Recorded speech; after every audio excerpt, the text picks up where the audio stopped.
Well, here we are again.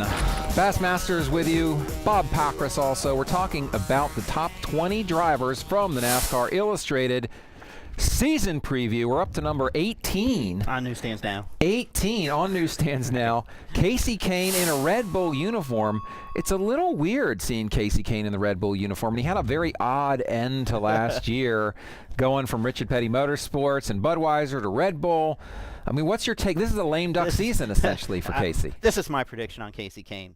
He'll have a smoother season this year than last year. Yeah, that's I'm going out on a limb. That's not a high bar there, Bob. I mean, what does that 1 year at Red Bull thing do to this race team? It's a very odd situation. What makes it even more odd is that you have Kenny Francis as his crew chief and guys that you expect, even though they haven't signed with Rick Hendrick for 2012 like Kasey has, you expect Kenny Francis to follow him over there and possibly some of his guys. Yep. So I think what this does, in a lot of ways, Kasey can kind of go for broke. It's in a way, it's like it's a gravy season, right? It's like it's nothing to lose. I mean, if it's a crummy season, well, he knows he's going to Hendrick next year, and if it's a great season, he knows he's going to Hendrick next year. I mean, he's going to join the best organization around. So, he can just go out there.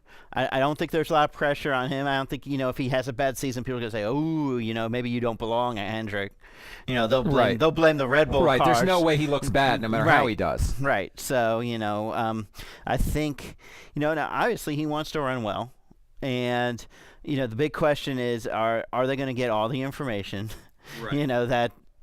And if they start poorly, will there be any finger pointing of, oh, you're just... That's what I would wonder is, it's all great if everything's going great, but the lame duck thing can kind of boomerang on you if things start to go downhill. And people start worrying about, especially where with are we what going happened last year, right. With the whole, exactly. Are you sick? Are you not sick? Are you getting back in this car? Right. Are you not getting back in the car? You just ran a 10K the day after you were sick or whatever. But I think Kasey is a professional, and he's not going to want to do anything that would embarrass Rick Hendrick.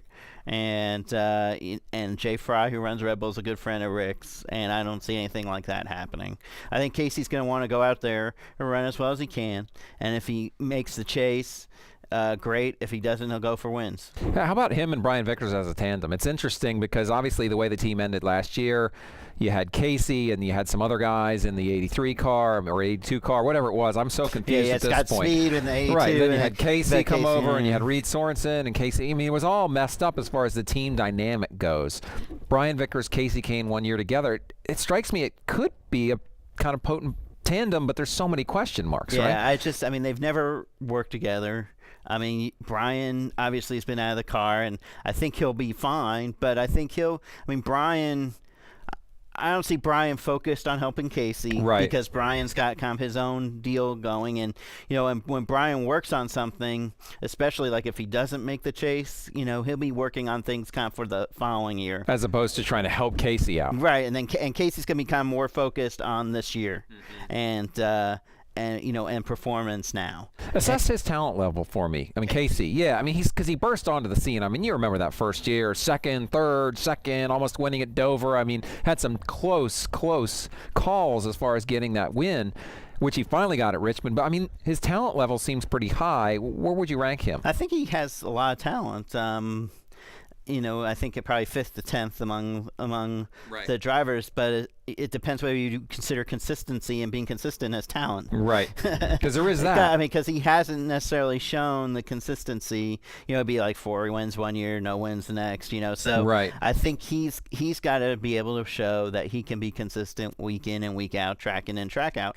But the thing is, he's got to win on a road course. Yeah, he's won at Richmond. He's won a road. I think of him as a downforce guy. Yeah. I mean, that's kind of how I conceive of him. But he has won at these other type of race tracks. Yeah. So I mean, I think he's a very versatile driver. The question is, can he get on a hot streak enough to really, even if he gets in the chase, to challenge for a title? It's kind of hard to see him making a chase in this particular situation with this particular team, but your head wouldn't explode if he were to get on a roll and make it. Yeah, you wouldn't be surprised if he doesn't. If he makes it, you wouldn't be surprised if he doesn't make it. 18th about right for you in this rating? Maybe a little bit low. Yeah. I would say probably 14th to 15th, but it's the question is, are you basing it on Kasey and Kenny Francis, or are you basing it on the team's performance? Right, last year. Exactly. All right, that's Kasey Kahne, rated 18th in this issue of NASCAR Illustrated. Do hit your newsstand and pick it up. For Bob Pockrass of SceneDaily.com, my name is Bass Masters from Rowdy.com. We'll be back to talk about more drivers in a little while. Rowdy.com. Say it like it is. Say what like it is? Rowdy.com.